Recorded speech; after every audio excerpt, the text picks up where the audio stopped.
online broadcast network, AFTERBUZZ TV. Over 20 million weekly downloads from over 200 countries and your #1 source in after-show entertainment.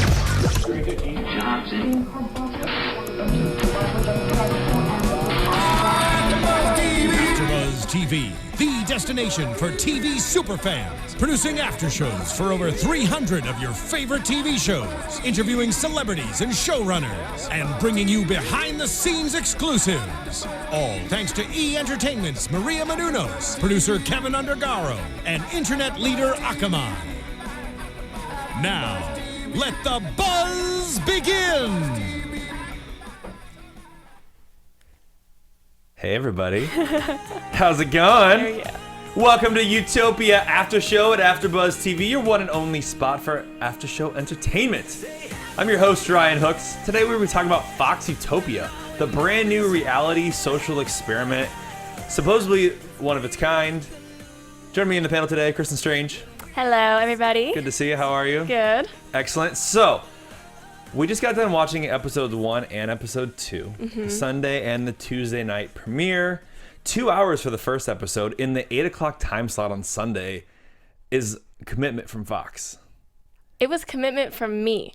Watching the 2 hour premiere of people fighting and yelling and screaming. So let's talk about this concept here. So we have Utopia, which is basically, it's replacing X Factor as Fox's supposedly wannabe new hit reality show. Thus far, there's been mixed reviews on what people have been saying about the show because, like other popular reality shows right now of its kind where they're taking strangers and putting them together, there is no prize. There is no competitions. So, is there something to keep viewers coming back? Pretty much I feel like it's Survivor right now. It's pretty much Survivor. But they don't have competitions to establish anything. That's it. It's Survivor without the competitions and without the chance to win $1 million. It's actually been more compared closely to Big Brother recently. Oh, okay. Because Big Brother's a bunch of people in a house and they're kind of stranded together, just like these people are stuck together. So the show itself on Sunday, it got 4.6 million views, which wasn't really what they were hoping for. Yeah. And it got a 1.9 rating in the adult bracket of 18 to 49, which is the demographic that every show wants to target. That's like your people that buy products and your target market. In relation to Big Brother got 7.1 million viewers on Sunday's show.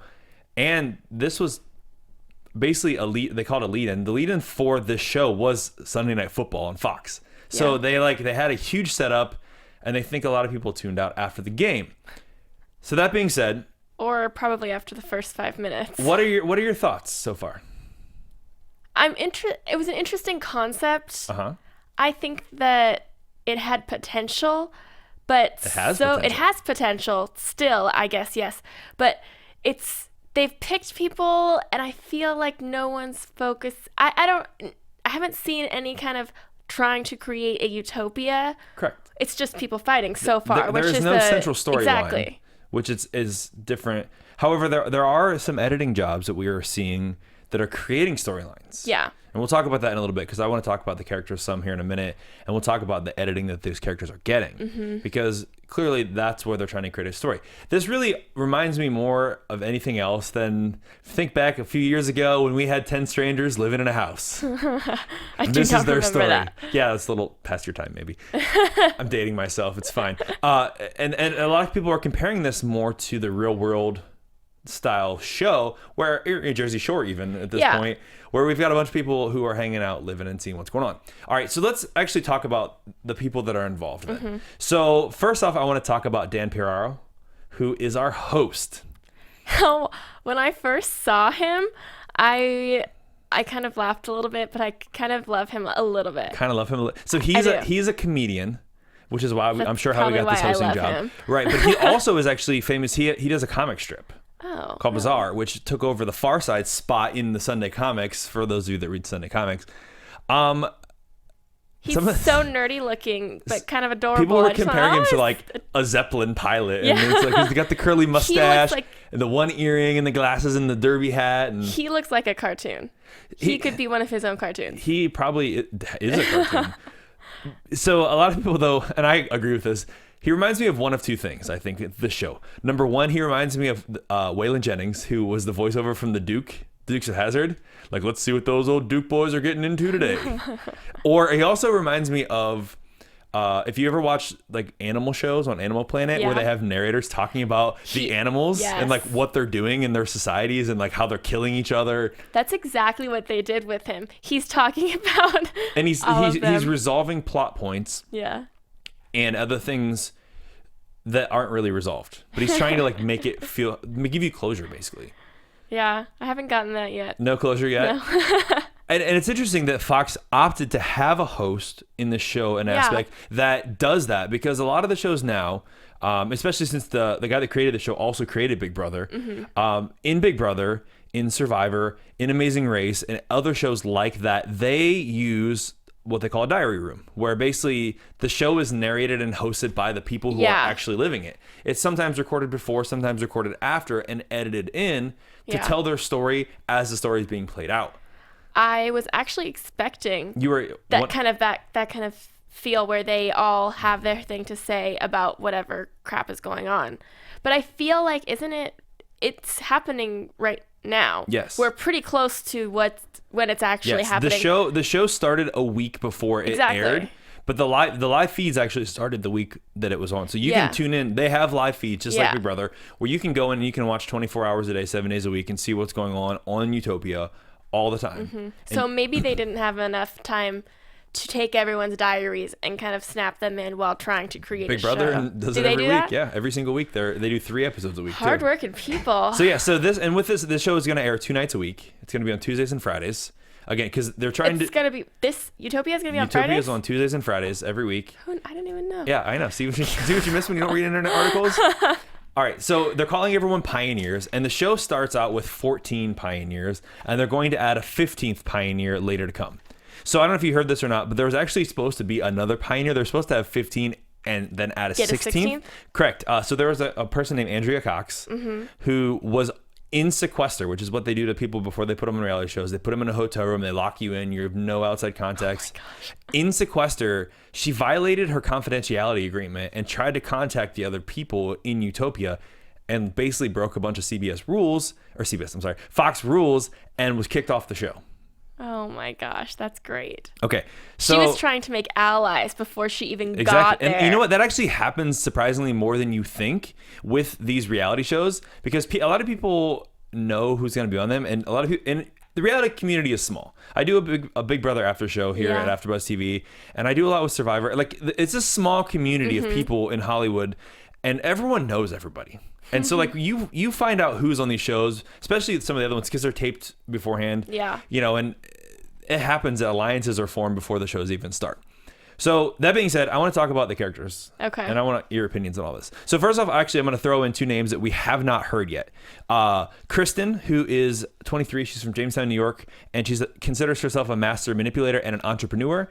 And Rhonda, who's 48 from Oceanside, California. These people... Okay, Kristin, 23. I'm Kristin, and I'm 23. And Rhonda's from Oceanside, and I'm from Oceanside. I mean, how crazy is that? And that's Kristin my Strange, mom's name. You are out of here. She's a Tea Party activist, which means she's pretty conservative, and she thinks we should lower the debt and spending. Really, you and everyone else. Okay, so those people are actually characters that we have not met, but they were showing at the very end of this week's episode that 2 people are coming in. The one they showed through the fence was Rhonda. So those are the new people we're going to meet who we have not met. They're not important yet. So let's talk about the people that are important. So, of course, number 1, we have to talk about Jonathan, the 44-year-old pastor from Chapel Hill, Tennessee, and he wants to basically bring his Christian values to Utopia. Thoughts? He's a very sweet man, I can tell, and I feel really bad for him because I can tell he's out of his comfort zone. But he knew what he was getting himself into. He can't have expected to come to Utopia and have his congregation just waiting there his for flock, if you will. And it's interesting. So there's a term that they use in reality editing, which is called a winning edit. Jonathan is very much getting what we call in the business a winning edit because of the way that they're making him look good in the light that he is in. He's always secluding himself, you know, having his moments where he's reading the Bible, he's trying to minister to people. And it's something they do in an episode with competition where the person who's going to win that week is edited a certain way. And if you figure out like the niches, you can kind of always predict what's going to happen in that week's episode because of the way that you're edited. So he's very much have this genre down to a T. I watch so much reality TV. I'm like, oh my gosh, what is going on? It's disgusting how much reality TV I watch. Especially, I love competition reality, and that's why I'm really interested to see, because for me, reality shows have always been interesting because of the psychological aspect. Yeah. The whole reason these even started is because they wanted to take people and put them in an element out of their comfort zone. Mm-hmm. Like Jonathan, who's a pastor who's used to going to church, and he's from Tennessee. I'm sure he's a Bible Belt person who everyone who lives in his community, in his town, knows and around him they're all Christian. They all have the same values and same morals. He's around ex-cons. He's around hillbillies. He's around wannabe Katniss Everdeen huntresses. Polygamists. He's around polygamists. Yes, they're polyamorous, if you will. Oh, polyamorous. That's yes. It's the same thing. I mean, but he's getting this winning edit so far of all the people. And reality shows in general have a thing where they take stereotypes a lot. I feel like he's probably getting the winning edit because Fox doesn't want to piss off anybody who says they're making the pastor look bad. The Christian values, they don't want to hurt anyone's feelings on that Not ground. that he could, no, I mean, not that in real life he is doing anything bad. I don't know what he's doing, but he does look miserable to me. And it's funny, several people in Sunday's episode and tonight's episode, more so Sunday though, commented on, this is not what I signed up for. I mean, what did you think you signed up for? And I have a lot I want to talk about when we get to there. So let's move on. So next we have Bree. Bree's 20. She's from Westminster, California. She's a vet aide, and she believes in animal rights, and she wants to be an activist. And she also grew up on a farm, so she thinks her farming skills will help. Her vet skills will help. Yeah. She acts like she's 20 years old. She does. She really, really does. She seems sweet. And I'm sure she's very nice. Bright-eyed and... Yep. Has no idea what the world will hold for and how it's going to crush her dreams. Gosh. Miserable. She's gonna be interesting as things go on. But then, even in the first episode, she flipped out when Dave started his whole tantrum. She was the one that flipped out on him. Right. We saw her kind of flip a switch. Well, I mean, maybe she'll have a little tough side that we will. I hope she will. I hope that something happens where she flips out. I can pretty much I'm sure it's gonna happen. Will. So speaking of her flipping out, let's talk about Kristin, the 25-year-old from Cary, North Carolina. He has a vice of women. Really, Chris? We didn't notice that yet. He plays the guitar, he's a glass blower, and he's also a Bible hater, which we haven't seen that side of him. No, I haven't. So there are some people that talk about religion and lack of religion openly, and there are some people who have been hiding it. So we'll see if that comes to play later on, if Jonathan gets in his face. But right now, Chris and Bree have the first showmance 3 days in. They had it like 3 hours in. That's true. Well, they got drunk and made out. I'm telling you, we were watching this episode, and I think he got drunk. He made out with her. Hindsight, probably a bad idea. Now she can't get him off of her. I wish I could have been there to be like, Chris, you should know if you're going to be stuck on 3 acres of land with someone, you got to know if you're going to be stuck at work, if you're going to be stuck in class, if you're going to be stuck living in the same area as someone and you don't want a relationship with them, don't hook up with them. That's just common sense. At the end rules. of this week's episode, we saw them in the bar and maybe hooking up, but they commented that they have not had any sexual activity yet. I like how that's all he's been asking about, though. She's like, we should define a relationship. I wonder what our name would be. She's like planning their wedding, and he's like, because she's 20 years old. When can we have sex? Yeah, can I just let me put it in? Let me tell you how this feels. And she wants to have their celebrity name already. She's talking about Angelina and Brad, and then talking about Briss. What would ours That's be? Our first hashtag, Briss. All right, so Dedeker is our 26-year-old polyamorous person. She's a nudist, she's a model, she's a free spirit, and she's from LA. Oh, sounds about right. Yeah.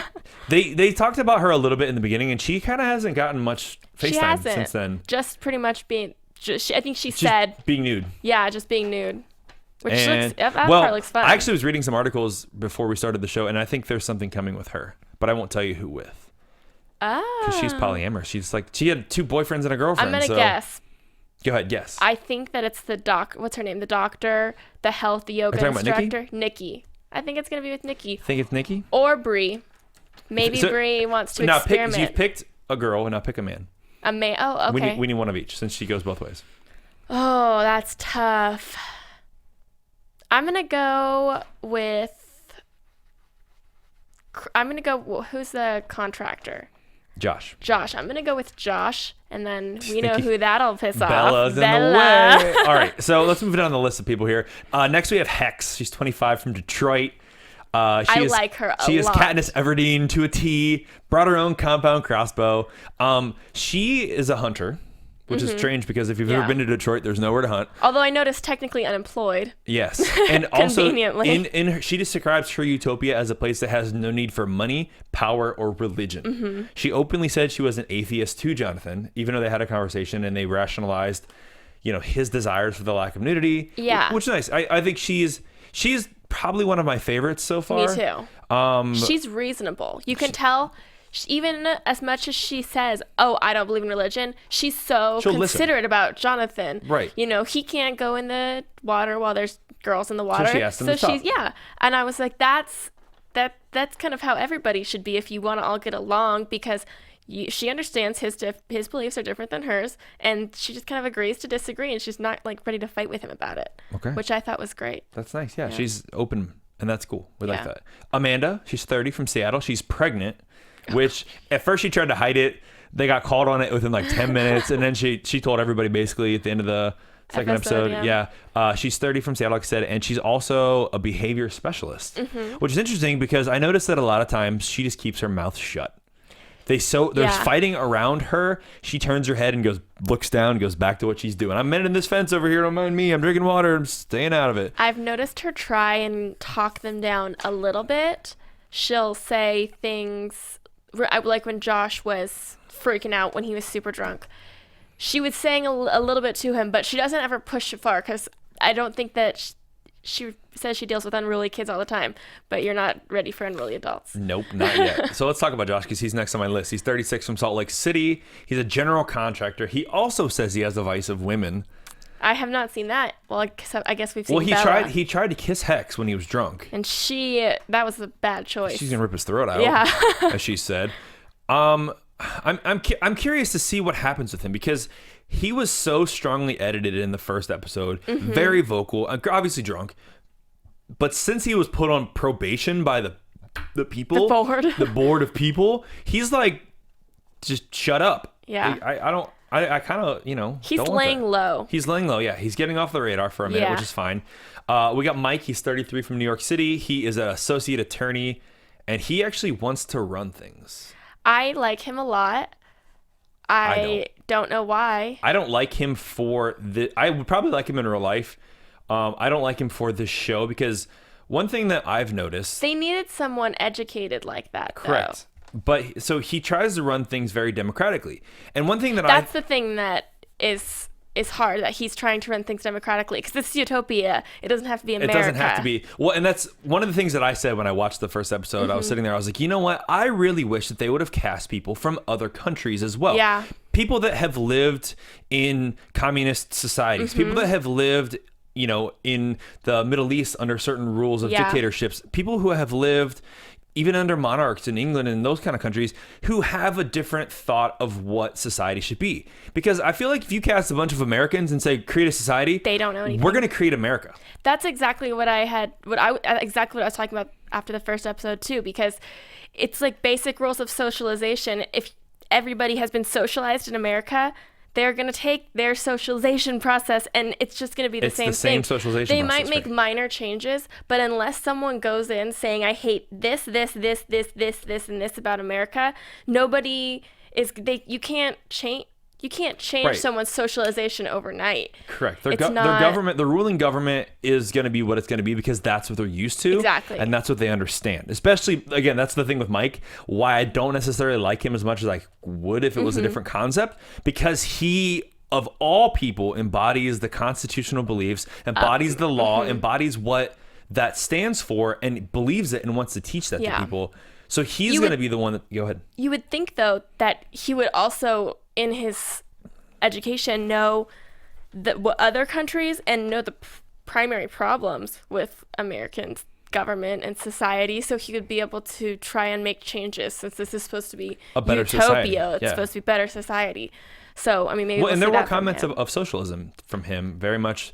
Everyone pitches in, everyone gets equal share. So I mean, In this episode, though, we did see a little bit of his. I don't know what to call it, but he's like, I'm not paying a poor tax. I'm not living in a communist society. Yeah. So he is. You can tell he is. When very Dave was much. Dave was getting on him about, everyone should chip in and pay this, and they were telling him to pay a poor tax. Right. You're all in Utopia. No one's poor yet. You all have the same amount of money. And I want to talk about the complex. We'll get to that. Well, let's get through the cast here. So we have Nikki. She's 29. She's a yoga instructor. She's a holistic doctor. She's very laid back. She's from New York. She's 29, like I said. And she's definitely the one that likes being nude. Yeah. I like her a lot, too. She's back and forth, but she's reasonable. Yeah, she's reasonable, and she has her health. Kind of hippie, kumbaya, if you will. And she has this whole love thing going on. I know she talked about it in the Sunday's episode. Yeah, her love thing. And I like Love-topia is what you called it. I love that. I love her Love-topia. If I just had Love-topia all the time, it'd be good. So we have Red, who we got a lot from this week in the first couple episodes. He's 42, from Cecilia, Kentucky. He's a handyman and a farmer. And toothless. He's loud and yells a lot. He kind of scared me the first episode just because he's scary. And then this episode, he's just Dave's posse now. Yeah, well, or vice versa. They're like kind of each other's like backman. I feel like I definitely think that he's Dave's posse because Dave throws a fit, Red backs him up. Dave throws a fit, Red stomps all over cans. The cans. Yeah, let's do all that. So let's talk about Dave then. Dave's 32. He's from New York. We can't just call him Dave though. He's ex-convict Ex-convict Dave. Never just Dave. He was formerly homeless and an ex-con. I feel like he probably came for the show because he needed food or a place to sleep. Or money. Or both. Yeah. All the above. I don't know. But he's flipping out, creating drama for no reason. Yeah, he was talking. He's acting very entitled. Yeah. And he's saying, I grew up poor. But you're very entitled for someone who grew up poor. Yep. Talking about how this money is yours. It's not yours. You didn't earn any of that money. None of that money's yours. That's the show's money. That's the show's money that you got to come here and make a better society. You don't get a portion of it. All right. He wants to split it. Yeah, he's we'll get to him some more because he's all over it next Tuesday. We'll need to talk about it. So we got Rob. He's from New Jersey. He is a fisher and he wants to do travel and he wants to teach the company about America. And he doesn't want to be surrounded. Yeah, he's the short one with the tattoos. He doesn't want to be surrounded by a bunch of hippies and liberals and kumbayas, is what he said. So you're in the wrong place, Rob. A bunch of utopian hippies. Perfect. We have two more people to talk about. I think he's my favorite thus far is Aaron from Jacksonville, Mississippi, former military, and he's a chef. Oh, I do like him. Very reasonable, sometimes. Very rational. I don't know if he's very reasonable. We'll call him a little bit reasonable. I did like the argument, though, that he made when Red was getting all up in his business about cooking the chicken. He's like, listen, I didn't come over there when you're talking about, I know about electricity and saying, I trusted you. Trust me to tell you that the chicken's bad. Yeah. I think it was probably so good, too. I would have eaten it. Oh, gosh, no. You boil it, it's fine. Cut it open, see if there's any parasites in there. Probably not, because they just got them. I mean, the chickens can't be that parasitic because they just got them. That's true. All right. So then we have our personal favorite person, I think, and that was said with the most of sarcasm I think I could come up with, Bella. Bella. 45 from Griffin, Georgia. She is a doomsday prepper. She does naked yoga, and she wants to have a child while in Utopia. Probably with Josh. Yes, that was one of the things she put. I did not even know that about her. Yeah, she said that she'd be open to having a child while in Utopia. She's 45 also. Correct. And she's crazy. And super crazy. Like all kinds of bat crazy. Oh, her speech. To herself? To herself today. I loved that she called herself baby and gave herself a hug. She visualized her dog Simba licking her face. Oh, I couldn't even. If Simba was here, she's that crazy lady that has 4 dogs. I know. And will end up alone forever. I didn't even know what to think about her speech to herself. She knows there's cameras. I didn't even. Oh my God. I don't even know what to say to that. Yeah, I don't know. All right. Let's talk about the whole concept here. So they spent $50 million on this set, which is pretty excessive. But again, Fox is in the hopes that this is going to be their next breakout hit. Like I said, it's taking over for the X Factor because X Factor is no longer going on in America. It's now over in Europe. And they have 130 cameras, But the thing about it is, again, there's no prizes and there's no competitions. That's the biggest negative responses people have had to it. Because is there the staying power? And they spent all this money on the set and on these mics.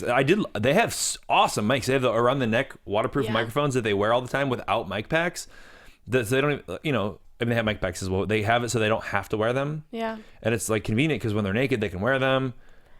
In Fox's defense, I will say, they say over and over again, this is the largest social experiment. So they're telling us this is a social experiment. Yeah, exactly. They're not saying this. Right, I mean, it is a reality show, but they're not saying this is a reality show. This is a social experiment to see what happens when people have the opportunity to create their own society. Okay. There are flaws in their premise of this experiment, but I think that if that's what they wanted to do, was make it a social experiment, then they achieve their goal. This is an experiment. It's just, I think people want more, but I don't know how they could even incorporate prizes or, I mean, if you make it to the end, I don't know. If anything, the only thing I could see happening would be incorporation of challenges for reward. Yeah.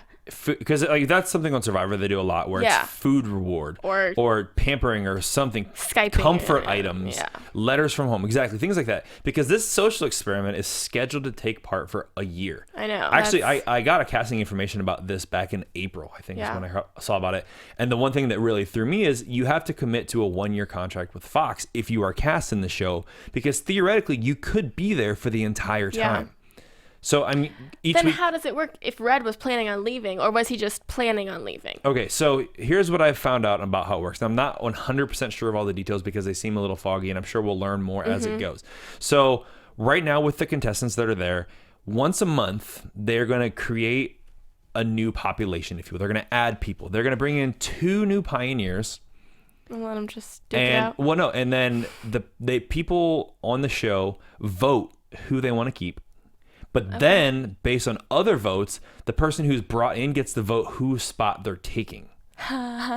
So that's good. So that's going to be an interesting twist. They were given a barn. They were given $5,000 in cash. They were given cows. They were given chickens. 2 cows and about 8 chickens, I think. They had seeds. They had seeds. They had canned food. They had another area of shelter, I think. They had the lake. As well, they can get water from, and also they can bathe in and anything like that. They were also given an electrical box that it's hooked up that they had to run their own electrical lines, which they did successfully do on Sunday. They got electricity. Granted, they have light though, because it's not completely dark out there. There's a giant production light behind the barn that's basically it's 6 large floodlights that light up the whole area around it. So when they're filming, it's not pitch black. Exactly. I haven't gotten any information about any kind of production crew on the grounds. Generally, with all the cameras, but they're getting pretty good camera coverage. Well, we know production. I don't know, but we know there is production there because when Hex passed out, they were there. On any reality show, there is always behind camera a set of either a producer, especially a medic. There's always a medic on set, which is smart for in this any reason. Situation, anything would happen. But yeah, we saw Hex got drunk and had alcohol poisoning, essentially. Dehydration, exactly. Overdid it just a little bit with the whiskey. I feel like they were actually, for my thoughts when I came into doing the show and what I thought the show would be about, I really thought that they were given more than I expected them to be given. Yeah. They were also given a cell phone, which now that they have electricity, they can charge and call, and they can get deliveries of food. They can choose if they want to trade or what they want to do to earn money. Yeah. That's what I'm kind of confused on how this is going to work, because can Utopia trade with America or other countries? Like, I don't know either. Could they sell their cow? Could they sell their tractor? Could they sell the chickens? Yeah. Could they sell eggs? How is this society going to sustain itself if you have $5,000 and people working to just keep creating things? If you can't export anything, you can't make any more. There's nothing that you can make. You can't make money from it. Can Red or Josh go out and sell themselves as contractors and build some stuff for some people and then get money for it? Yeah. Again, a lot of that detail has been sort of mum on the articles that I've read, so it's a TBD thing. I think it's one of those, they'll cross that bridge when they get there. Yeah. And it's interesting though with the money thing, because so if they start growing food, they are in California, so there are potential to grow food pretty much year round. They have water, so they can't irrigate, but food takes a while to grow, and they're going to spend all that money. They saw this week they were buying burgers and all that and having cookouts and running out. They're going to blow through that money pretty quickly. $5,000 is not that much money for food for 15 people. Exactly. Well, 14 at this point, but soon to be more. Mm-hmm. I wonder too if the people, when they're brought in, are going to bring something with them. Like, hey, I'm Nicole and I've got $4,000 if you pick me, and hey, I'm this person, but I bring in a refrigerator. Yeah. Like, is it money? What's more valuable to them? Because they did say that refrigerator is something they definitely drastically need. Yeah, they do. Some form of refrigeration to keep the food that they have cold. Because if they have eggs, they can keep the eggs cold and they will last longer than the day or two in the heat. Yeah, and the Red and Dave just bought burgers and bologna and mayonnaise and that's not gonna last very long without a refrigerator. Like, not even the 2 days. They're gonna have to eat all that. That's why they're having the barbecue. That's exactly what they were thinking when they did all that. Well, this isn't gonna last. Let's eat. Let's feed everybody. Get them on our side. Why not? It is what it is, and let's do it. So at AfterBuzz TV, we'd like to thank our fans for being here. I'd like to thank you for tuning in and hear what we have to say.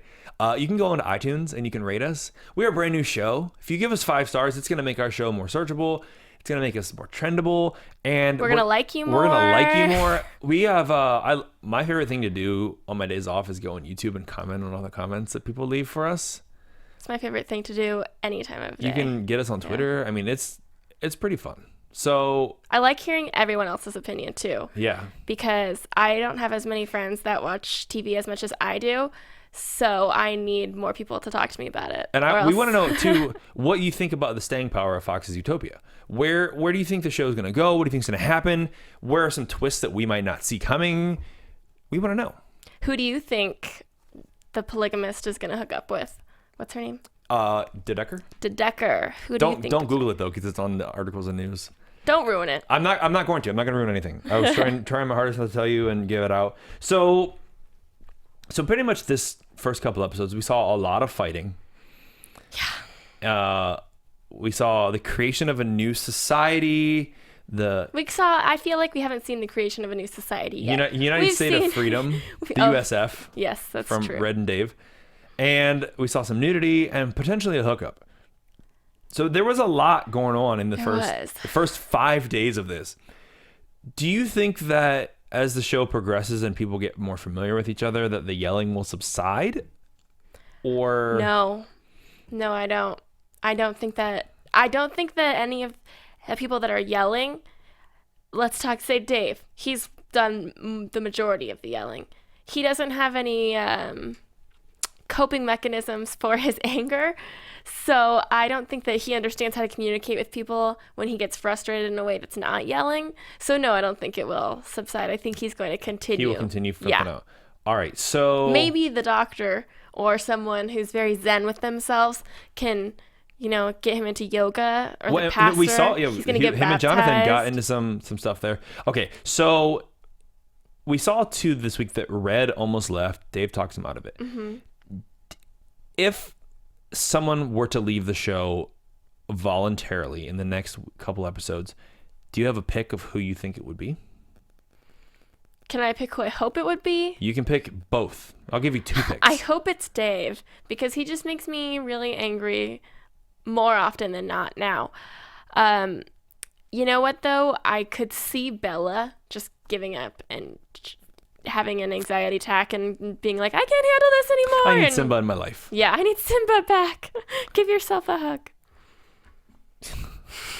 I needed somebody to lick my face. If you want to lick my face, comment on Twitter. Comment on YouTube. She's just going to walk around and be so upset without someone licking her face. Well, she's just gonna, one thing that I really noticed maybe Josh will do it.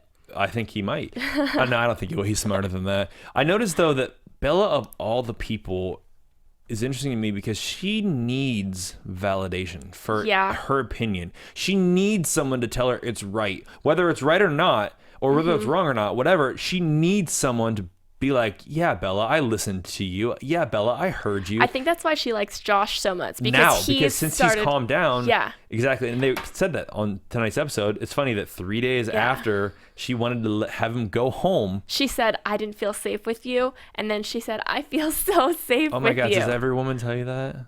Yeah, I think maybe he's kind of playing her because she was the one that was really gung-ho about him leaving. Yeah, he's laying low. Nobody else really said. Everybody else was like, well, maybe we should give him a second chance. It was yeah. Nobody else was like, he needs to go. And she was really gung-ho about him going. So maybe he's kind of playing her to kind of get her on his good side, and then hoping that everybody else will kind of fall in line. Can they even do that? That's the real thing. Can they banish someone from this uncreated society without any established government or rules? I don't know. I mean, so what? Go home. No, I'm not leaving. Yeah. Sorry. I don't have to. Suck it up. I guess they can not feed them. And yeah, that's gonna. I mean, if I wanted food, I'd just go take it. Yeah. You know what I mean? Like, I don't foresee that even functionally working if they would have done it in the first place. Yeah. So, you know what? Sorry, everyone else, but I guess he's sticking around. So, and that was another thing I thought about when we were watching this is there a point with the rules that Fox is willing to step in? And usually there has to be. Well, usually with physical contact of sorts, not sexually, but more violently, there is usually rules on reality shows about that kind of, you can't fight the fighting of people. We did see Dave jump on Josh's back, but all he did was tackle him in the aspect of I basically bear hugged him and brought him to the ground to calm him down. There wasn't necessarily any punches thrown. I'm sure that they have all been debriefed about what is allowed, and hey, if you do this, there's going to be serious consequences as to you're going to face American consequences. Right. You're on a society, but you still have laws. And you're still in America, technically. What if Dave gets a shank and just goes to town on somebody? I want to know why. I'm sorry. I hate to stereotype the ex-convict shanking somebody, but he's just the first name that came to mind. What if Jonathan given what we've seen from him, you're not wrong. Listen, what if Jonathan goes crazy and starts smashing his Bible on people's heads? Then what? I'm sorry. I had to go to the other extreme. Fox is going to edit that part out. Absolutely. Edit that one out. I'm curious though, because so much of this is left so vague and so unestablished, especially because it is the very first time they're doing this. I think it's going to be one of those things where they've kind of established somewhat of ground rules, but as it comes, they're going to have to figure it out because you can't decide every situation. Right. And it's interesting though too, because they have done other shows like this before. Yeah. An aspect of, hey, here's a show where you're living in a Dutch Amish society, and you have to abide by the rules that they live by. Those rules are already established. Yeah. Though. So this is a whole new set of rules that we don't have answers to. And I kind of want to see who pushes it the farthest. I want to see who does something that you would be like, wow, I can't believe they just did that. But then nothing happens to them. Like they find out that they can get away with these things. Yeah. And I think they almost want them to, because then they can start doing it. And then Fox is going to love that they're doing this, because people are going to start watching them. Like, dude, did you hear about Utopia last night? Yeah. Like, dude, that dude, like, just punched that guy in the face. It was so awesome. And like, dude, Brie got pregnant because they're hooking up in the barn. And like, people are going to, that's going to draw. She can have her baby in a manger, like Mary, and the pastor will. Listen, Brie is going to have the baby Jesus, apparently, because she's virginal and she's not going to hook up with him. She is. Did we decide? Did they hook up? They did not. That they showed. Yeah, well, I mean, I don't think they can show that. Yeah, they can. Absolutely. It's on the live feed. If it's on the live feed, it's live. I mean, you sign anytime with the people being naked. If you go on the live feed, you can watch people being naked. Really? Yep. They don't blur it? Nope. Oh my god. Because it's live. I mean, how That's true. Wow. They signed up for a lot. They signed up for it. So. I have no jealousy at all. Nope. That is crazy. So we'll see, I guess, what's going to go down with all that. Do you have any parts this last couple of days that were your favorite? Well, I posted on Twitter that one of my favorite parts was, I'm still trying to get everyone's name down. Hairly Legal. What's his name? Mike. Lawyer Mike. Lawyer Mike and contractor Josh. Yep. Clipping their nails. That was cute. I love that there was a huge fight scene going on around them. And they're like... Yeah, Red and Aaron are like having it out. Red is like cleaning the dirt out. That part was really interesting to me as well, because Red is flipping out, but then Aaron gets in his face, and like, it was funny because he was talking to a woman before that. Mm-hmm. And then as soon as Aaron got up in his business, he like sort of backed down, because Aaron's bigger than he is, Aaron's stronger than he is, Aaron's a man as well. Yeah. And so I feel like that's going to be an interesting dynamic with some of these people and their beliefs on how women should and shouldn't be treated. And as well, I guess Hex is 6 foot tall, 180 pounds. So, yeah. I mean, I feel like she could probably hold her own against half these men too. Oh, I'm confident that she can. Yeah. I hope she's the one that snaps on somebody. I want to see her just drop somebody. Also, one of my favorite moments was from tonight's episode where Chris and Bree went to the jacuzzi part of the pond together, and she's got limes all over him, and she's like kissing him and licking him, and he's just kind of like whistling, looking the other way, and the whole time they're talking about it. He did not even care a little bit. Not at all. He has nothing to do all with he's that. thinking is, when is she gonna let me have sex with her? That's all I want. That's it. He just wants to put it in. Yeah, that's all he wants. And then everything will be over. And then the next girl that comes in is going to be super cute. And he's going to go, you know what, Brie? I'm actually going to... That's going to be awesome. I can't wait till he breaks her heart. I can't either. I feel bad hoping that Brie gets her heart broken. I really like, too, when all the girls were sitting around the kumbaya talking about their menstrual cycle syncing up. Like, how cute would it be if all our cycles synced up? Like, that would be so fun. I'm like, really? Like, the goddess circle. They had the little goddess circle going on, talking about everybody's syncing up. All right. So do you have thoughts that you want to share about Utopia for anything we talked about? I just think it's going to be interesting going forward, seeing how far Fox will let them push the limits. That's what I'm excited about. I hope they let them push it farther. I mean, they keep saying this is a utopia society with no rules and no laws. So by default... Put it in your announcer voice there. This is no law. I'm Dan Piraro, and this is Utopia. So if we see what old Duke boys are getting up to, I just want to see that. That's what I want to happen.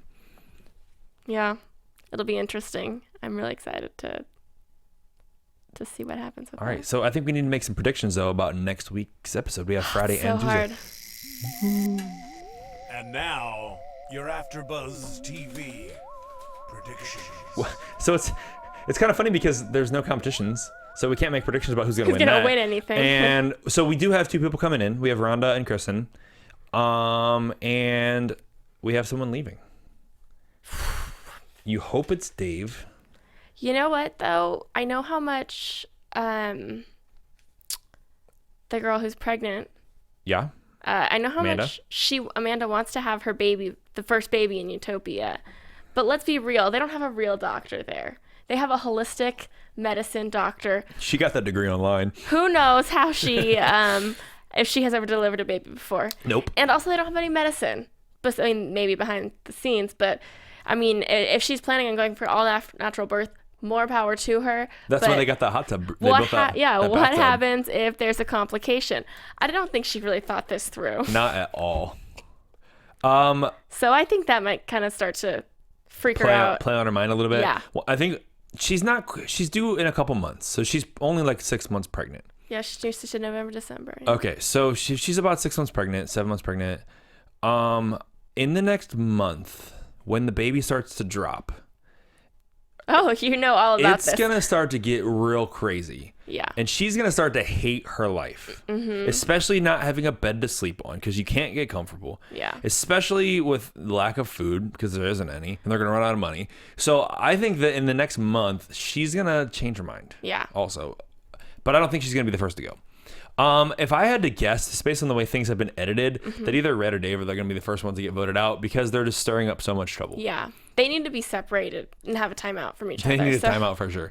All right. And do you have any thoughts about the people coming in? Because Kristin's a master manipulator, but Rhonda is an activist who wants, Tea Party style life. She's a conservative person, basically.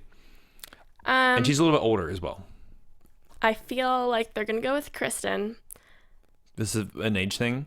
Just because I think that they'll like her better because I don't think she's gonna she's not gonna walk in there and say I'm a master manipulator. She's gonna walk in there all sweet and say, hey guys, like I am this, I do this and I can help you with this, and then she's gonna come in there with her whole agenda, Rhonda, and I feel like Kristin will walk in as more of an innocent, I can help. I'm here to do whatever you need me to do. And Rhonda will say, this is what I believe, just because she is older. And I think that she's going to come in with... I feel like the one thing that can go against that is the fact that people of a certain age, after living a life, have learned compromise. That's true. Have learned how to work together with people, have learned how to understand things that people of a younger age have it necessarily learned. Mm-hmm. You see Bree is so bright-eyed and bushy-tailed about life because she hasn't learned those hard lessons that, someone like Josh has. Well, welcome to Utopia, Bree.